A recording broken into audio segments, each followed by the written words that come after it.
ప్రభు నిన్ను దర్శించిన కాలం, ఒకరోజు ఒక క్షణం, ఏదో ఒక నిమిషంలో నేను ప్రభు దర్శిస్తూ ఉంటాడు. ప్రతిదినం వాక్యం ద్వారా దర్శిస్తాడు, దర్శనం ద్వారా దర్శిస్తాడు, కళల ద్వారా దర్శిస్తాడు కదా, సేవకుల ద్వారా, స్వప్నం ద్వారా రకరకాలుగా నిన్ను దర్శించి నీతో మాట్లాడుతుంటాడు. నీకు క్షేమం ఇవ్వడానికి, నిన్ను మార్చడానికి. ఇదిగో నీవు వెళ్ళే మార్గం సరైనది కాదు, మార్చుకో నీ మార్గాన్ని ఆయన మనల్ని రకరకాలుగా దర్శిస్తుంటాడు, సేవకుల ద్వారా దర్శిస్తుంటాడు.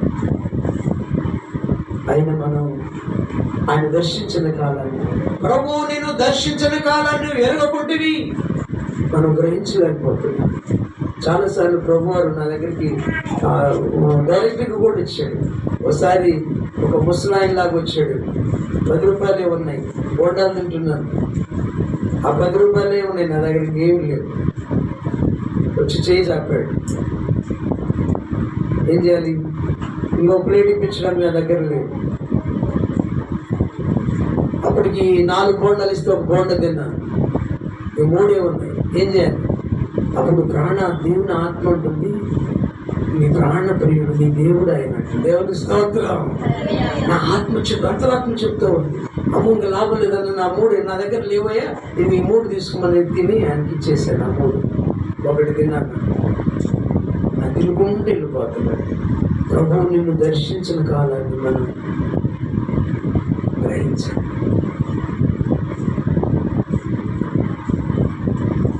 ఇంకోసారి బస్సులో ఎక్కువ వచ్చాడు. బస్సులో ఒక గొల్లవాళ్ళలాగా, గొల్లవాళ్ళు దాదాపు బస్సులో ఎక్కారనుకోండి, పొలం దగ్గర నుంచి వస్తుంటే ఎట్లా మురికి ఉంటారా, నీట్గా ఉంటారా? మురికి ఉంటారు, వాళ్ళ గుడ్డలు మురికిగా ఉంటే, శాలువాలు ఉంటాయి, అలా ఉంటాయి. ఈయన అలా లేడు, నీట్గా ఉన్నాడు. దేవుని స్తోత్రం. పొలం మధ్యలో ఆపాడు, నిజంగానే బస్సు ఎక్కాడు, పోయి కూర్చున్నాడు సీట్లో, టికెట్ తీసుకోకుండా చివరి పోయి కూర్చున్నాడు. అప్పుడు ఆయన ఎక్కుతుంటేనే నా అంతరాత్మ చెప్తుంది, జాగ్రత్త, ఆయన నీ దేవుడు. దేవునికి స్తోత్రం. వార్నింగ్ ఇస్తుంది అనమాట. నేను కోప్పడతానేమో, టికెట్ తీసుకొని పో అంటానేమోనని. నేను అట్లానే అనేవాడిని, కోప్పడేవాడు. మధ్యలో ఒక్కటి తీసుకొని పోతే చివరి పోయి కూర్చుంటే ముందు తీసుకొని పో అనేవాడు. అలా అంటానేమోనని ముందుగానే దేవుడు ఆత్మ హెచ్చరిస్తుంది, దేవుడు జాగ్రత్త. అప్పుడు నేనంటే ఆ దగ్గరికి వెళ్ళాను ఆయన అంటున్నాడు, ఆ పక్కన అతను అడుగుతున్నాడు, 1 రూపాయి తక్కువైంది, టికెట్కి ఇస్తావా అని అడుగుతున్నాడు. పక్కన అతను పొలం దగ్గర డబ్బులు చాలా ఉంటాయి. స్తోత్రం. వాళ్ళు ఏంటది ఇక్కడ ఉంటారు, మడిగా ఈ 3 పొలం చాలా డబ్బులు ఉంటాయి వాళ్ళ దగ్గర. నేను అంటున్నాడు, 1 రూపాయి ఏంటి ఇస్తావు? పక్కన అతను అడుగుతున్నాడు. అతనేమో నా దగ్గర లేబా అంటున్నాడు. నేను ఆ టైంకి ఇంకా అక్కడికి వెళ్ళాను. ఆ సిచ్యువేషన్ విని నేను పెట్టుకుంటాను, ఆయన దగ్గర 3 రూపాయలు ఉన్నాయి, 4 రూపాయల టికెట్. దేవునికి స్తోత్రం. 4 రూపాయల టికెట్ కొట్టించారు. ఆయన వచ్చి దిగాల్సిన ఊరు దిగుతాడేమోనని నేను ఇంటికి చూస్తుంటే బస్సులో లేడు. స్తోత్రం. అర్థమైందా? బస్సులో ఇప్పుడు దిగాలి కదా, మళ్ళీ అతను ఊరు వచ్చింది, పలానా ఊరు రండి అంటున్నాను. ఇతను దిగుతాడేమో చూస్తుంటే వీడు ఎనికి తిరిగి చూస్తే బస్సులో లేదు, అంతర్ధానం అయిపోయింది. దేవునికి స్తోత్రం. పెద్ద కష్టాన్ని అయిపోము.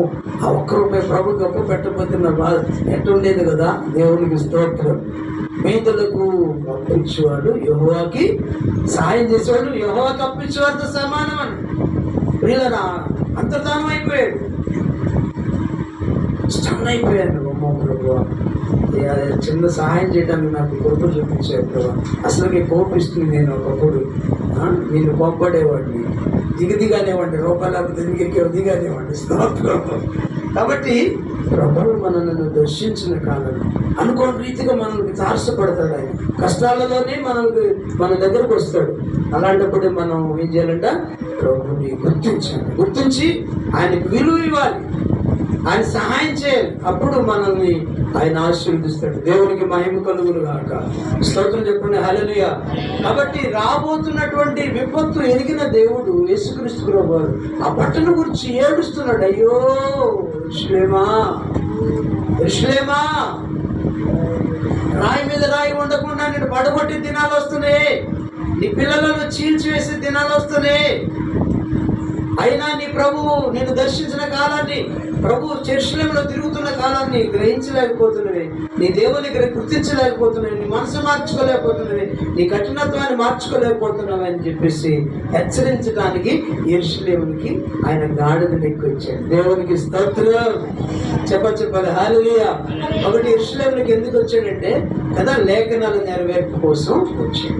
రెండోది ఎందుకు వచ్చాడంటే ఆయన పట్టణ విషయంలో పట్టణానికి రాబోతున్నటువంటి విపత్తు, రాబోతున్నటువంటి కష్టం ఎరిగిన దేవుడు ఆయన కన్నీరు గార్చి యెరూషలేము ప్రవచిస్తున్నాడు. అయ్యో ఇప్పుడైనా నీవు మనసు మార్చుకుంటే బాగుండు కదా అని ఆ పట్టణాన్ని ప్రవచించడానికి వస్తున్నాడు. మూడోది.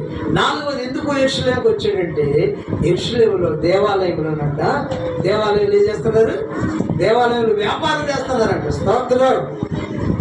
ఏం తెలుసుకుంటున్నారు ఒకసారి చేతులు స్తోత్రం చెప్పండి. హల్లెలూయా. యెరూషలేములో దేవుని ఆలయంలో వ్యాపారం చేస్తున్నారంట. ఇప్పుడు ఎక్కడ చూసినా వ్యాపారాలే. మరి ఆర్సీఎం చర్చికి పోతే ఒకసారి పెరునాళ్ళ టైంలో వీళ్ళు క్యాండిల్ ముట్టించేస్తారు, వాళ్ళు తీసుకొని దాన్ని ఆర్పేసి పక్కన వేస్తారు. క్యాండిల్ తీసుకుంటారు, ఆర్పేస్తారు, పక్కన వేస్తారు. ఈయన ఇస్తాడు ముట్టించి, ఆయన తీసుకుంటాడు, ఆర్పేస్తాడు, పక్కన వేస్తాడు, ఆర్పేస్తాడు, పక్కన వేస్తాడు. ఎంత బాధ కలుగుతుంది కదా ఇచ్చిన భక్తులకి. క్యాండిల్ వెలిగించి ఇచ్చేది అక్కడ పెట్టాలి దేవుని దగ్గర, అది క్రమం. అప్పుడు ఇచ్చిన భక్తులు కూడా నేను క్యాండిల్ వెలిగించి ఇచ్చాను, దేవుని దగ్గర వెలిగించాను అనే తృప్తి కలుగుతుంది. మా ముందే నువ్వు ఆర్పేసి ఆడు పడేస్తుంటే ఎంత బాధ కలుగుతుంది. దానికి వాళ్ళు ఏదో చెప్తారులే, కానీ అలాగే ఎక్కడ చూసినా పుస్తకాలు అమ్మను, సిలువలు అమ్మను, భయంకరమైన వ్యాపారాలు చేస్తారు. ఆ దినాలు కూడా అలానే దేవుని మందిరంలో వ్యాపారం, పావురాలు అమ్ముతున్నారంట కదా, ఇంకా కావాల్సిన రొట్టెలు అమ్ముతున్నారు కదా, పొట్టేళ్ళు అమ్ముతున్నారు, బలికి కావాల్సిన అన్ని అమ్ముతున్నారు. అప్పుడు యేసుక్రీస్తు ప్రభు వారు ఆలయంలోకి వచ్చి ఆ తాళ్లను కొరడాలు చేసి వాళ్ళందరినీ కొరడలతో కొట్టి ఆ బలలు పడేసి ఆ గువ్వలు అమ్మేవాడిని, పావురాలు అమ్మేవాడిని తీసుకెళ్ళమని చెప్పేసి అక్కడ నుంచి గద్దించి దేవుని ఆలయాన్ని బాగు చేశాడండి. దేవునికి స్తోత్రం చెప్పాలి. హల్లెలూయా. దేవుని ఆలయాన్ని బాగు చేశాడు. కాబట్టి యెరూషలేములోనికి ఆయన వచ్చిన నిర్గమం ఏంటంటే దేవుని ఆలయాన్ని, పాడైన ఆలయాన్ని బాగు చేయడం, పాడైపోయిన మందిరాన్ని బాగు చేసి శుద్ధీకరించాడని అర్థం. అలానే పిల్లగా మనం కూడా దేవుని ఆలయం, ఈ దేవుని ఆలయము ఏదైనా తోటలోనే పాడైపోయింది. ఎక్కడ పాడైందమ్మా? దేవుని మాట విని ఆదాము దేవుని ఆలయాన్ని పాడు చేసి, దేవుని సాతాను మాట విని సాతాను చీకటి లోపలికి వచ్చి ఆలయం అంతా పాడైపోయింది. దేవుని మాట వింటున్న ప్రజలు సాతాను మాట వింటున్నారు, పాపాన్ని ఆస్వాదిస్తా ఉన్నారు. కాబట్టి ప్రియమైన వాళ్ళరా, ఆలయం పాడై ఉంటే యేసుక్రీస్తు ప్రభు వారు ఏం చేశాడంట? భౌతిక సంబంధమైన ఆలయాన్ని బాగు చేశాడు, ఆత్మ సంబంధమైన మన దేహాన్ని కూడా ఏం చేశాడంట? సిలువలో పాప శరీరాన్ని పడగొట్టి ఆత్మదేహాన్ని తిరిగి లేపినటువంటి వాడు ప్రభు. ఆత్మ సంబంధమైన ఆలయముగా మనం నిర్మించిన వాడు మన ప్రభు అయిన యేసు. మీరు నా ఆలయం అంటున్నాడు. ఇప్పుడు ఏమన్నాడు? ఆయన తన ప్రాణం ఇచ్చి రక్తం ఇచ్చి మనల్ని కొన్న తర్వాత, మనల్ని శుద్ధీకరించిన తర్వాత ఏమన్నాడు? మీరు నా ఆలయము అన్నాడు. దేవునికి స్తోత్రం. కాబట్టి ఆలయాన్ని, భౌతిక సంబంధమైన ఆలయాన్ని బాగు చేశాడు. యెరూషలేములో ఆత్మ సంబంధమైన దేవుని ఆలయమైన మనల్ని కూడా ఆయన రక్తం ఇచ్చి కడిగాడు. దేవుని స్తోత్రం. ప్రాణం ఇచ్చి మనల్ని ఆత్మీయంగా బ్రతికి మన ఆత్మ దీపాలను వెలిగించాడు ఆయన, యేసుక్రీస్తు ప్రభు. కాబట్టి ఆయన మన ప్రభు దేవుని ఆలయంలోనికి ప్రవేశించిన రోజే యెరూషలేము నిర్గమం తెలిసింది కదా, బట్టల ఆదివారం. దేవునికి స్తోత్రం. ఈ రీతిగా దేవుని ఆలయాన్ని బాగు చేశాడు. ఆ తర్వాత ప్రియమైన వాళ్ళరా, మరొక విషయాన్ని గమనిస్తే అక్కడ ఉన్నటువంటి గుడ్డి వారిని, కుంటి వారిని, ఆయన ఎదుకు వచ్చిన వారిని అందరినీ స్వస్థపరిచాడు. అదే మూమెంట్, అదే నిమిషంలో ఏం చేశాడంట? దేవుని ఆలయం దగ్గరికి వచ్చినటువంటి ఒక గుడ్డి వారిని కానీ, కుంటి వారిని కానీ, ఏ జబ్బు చేత బాధపడుతున్న వారందరినీ కూడా ఆయన బాగు చేశాడు. దేవునికి స్వస్థపరిచాను. కాబట్టి యేసుక్రీస్తు ప్రభువారు ఎవరంట?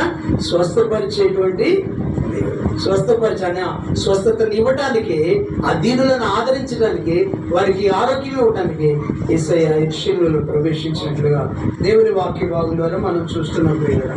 ఆ తర్వాత క్రీస్తునందు ప్రియమైన వాళ్ళారా, అక్కడ ఉన్నటువంటి శాస్త్రుల పరిస్థితులు అంటున్నారంట, అదిగో వీళ్ళు కేకలేస్తున్నారు, వీళ్ళని ఆపేసి వాళ్ళు నోళ్ళు మూయించేసి పిల్లలు అలా కేకలేస్తున్నారంటే అప్పుడు యేసుక్రీస్తు ప్రభువారు అనంట, ఈ రాళ్ళు కేకలేస్తాయి. ఎంత శక్తిమంతుడండి! ఏంటంట, రాళ్ల ద్వారా పిల్లలను పుట్టిస్తాడు ఆయన అన్నాడు. ఈ రొట్టెలో మనుషుడు రొట్టె వలన కాదు కానీ దేవుని నోటి నుంచి ప్రతి మాట వల్ల జీవిస్తాడని సాతానికి సమాధానం చెప్పినటువంటి వాడు ప్రభువారు. ఈ రాళ్ళు కేకలేస్తాయి, పిల్లలు మూసివేస్తాయి అంటే రాళ్ళకు కూడా నోరు ఇవ్వగలిగినటువంటి సమర్థుడు మన యేసు ప్రభువారు. స్తోత్రం. అంటే మనం కూడా దేవుని స్తుతించకుండా, ఆరాధించకుండా ఆ నోరు మూసుకొని ఉంటే ఆయన ఈ గదిలో ఉన్నటువంటి రాళ్ల ద్వారా కూడా స్తుతులు ఉండగలిగినటువంటి సమర్థుడు. ఉదయనంటే చేపలకి ఆయన స్వార్థ ఆయా గ్రామాలు ప్రకటించి ఆ రోజు ఏదో ఫ్రాన్సిస్ గారు అని ఒక భక్తుడు అనమాట, ఏమంటారు, చెరువు గట్టున వెళ్తా ఉన్నాడంట. ఆ చెరువు గట్టున వెళ్తా ఉంటే ఇప్పుడు ఇక్కడ ఎవరు లేదే ప్రకటించడానికి అనుకుంటా ఆయన అప్పుడు అన్నాడు, ఆ చేపలరా మీరైనా దేవుని మాట వింటారా? దేవునికి స్తోత్రం. అప్పుడు చేపలన్నీ లేదు, అలాగా పైకి వచ్చి ముట్టలు అట్లా బయట పెట్టి దేవుని మాట వింటామని అంట. యేసు ప్రభువు నిజమైన దేవుడు మీకు తెలుసా అని ప్రకటిస్తా ఉన్నాడు. చూసారా, దేవుని సృష్టి దేవునికి స్తోత్రాలు చూపిస్తాడు. సృష్టి దేవునిని మయంపరుస్తూ ఉన్నాయంట, ఆకాశములు దేవుని స్తుతిస్తూ ఉన్నాయంట, పంచభూతాలు దేవుని స్తుతిస్తూ ఉన్నాయంట, కొండలు పర్వతములు దేవుని స్తుతిస్తూ ఉన్నాయంట. మనము నోరు మూసుకుంటే అవి దేవుని స్తుతిస్తూ ఉంటాయి. అంత శక్తిమంతుడు అనమాట. ఆయన వస్తుంటే నీ పర్వతాలు కదిలిపోతూ ఉంటాయంట. అలా కాళ్ళు మోపితే పర్వతాలు అంటే ఎలాంటివి? ఎవరెస్ట్ పర్వతాలు లాంటి పర్వతాలు, పెద్ద పెద్ద పర్వతాలే ఆయనను చూచి వణికిపోతూ ఉంటాయి, సాగిపోతూ. సముద్రం భయపడతా ఉంటుందంట, వణుకుతూ ఉంటుందంట. స్తోత్రం. ఏంటంటే సముద్రమే ఆయనను చూసి గజగజగజగా వణుకుతుంది. మనం మాత్రం నాసికారందరం రూపించలేని మనిషి మాత్రం దేవుడు అంటే భయం లేదు, మందిరం అంటే భయం లేదు, వాక్యం అంటే భయం లేదు. దేవునికి స్తోత్రం. దేవునికి భయపడదు, దేవునికి భయపడదు. అంత శక్తి మాత్రం ఈ పిల్లలలోకి వస్తే ఈ రాళ్ళు కేకలేస్తాయి, రాళ్ళు కేకలేస్తాయని ఆ సవాలకరంగా ఆ శాస్త్రజ్ఞ పరిశీలతో కదా వాదించినవాడు, బోధించినవాడు. కాబట్టి సర్వశక్తిమంతుడని లేఖనం యెరూషలేము తెలియజేయడానికి, శాస్త్రుల పరిశీలనకి 4వ విషయం ఏంటంటే శాస్త్రుల పరిశీలన తన బలాన్ని తెలియజేయడానికి ఆయన యెరూషలేముకు వచ్చినట్లుగా, నిర్గము ప్రవేశించినట్లుగా దేవుని వాక్య భాగంలో చూస్తున్నాడు.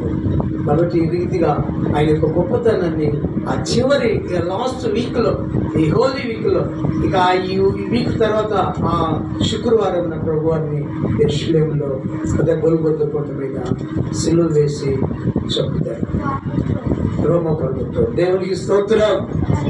అలాంటి ఈ 1 వీక్ ముందు జరిగినటువంటి ఈ యెరూషలేము యొక్క బట్టలాది వారి కార్యక్రమంలో ప్రభువారు ఇదిగా యెరూషలేములో గొప్ప కార్యాలు చేశాడు. దేవునికి స్తోత్రం. కాబట్టి మనం నేర్చుకోవాల్సిన పాఠం, ఆయన లేఖనాలు నెరవేరుతాయి.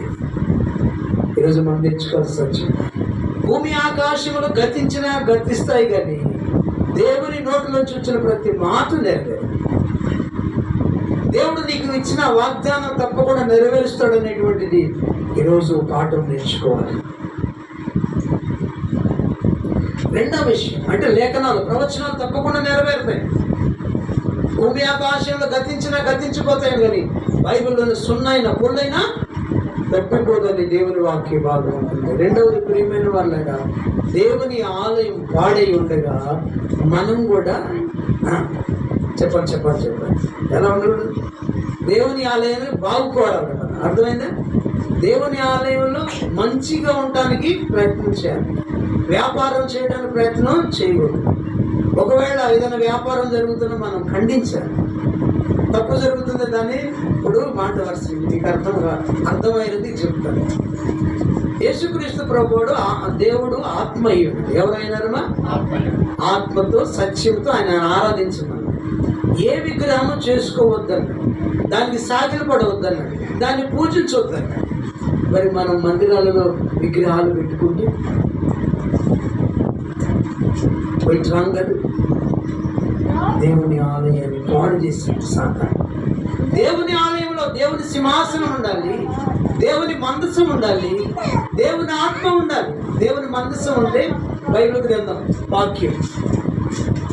నేను చేస్తున్న 10 సంవత్సరాలు చేసిన కోరికల పరిచర్యలో, మాచర్యలో ఒక నిమిషం ముగిస్తున్నాను.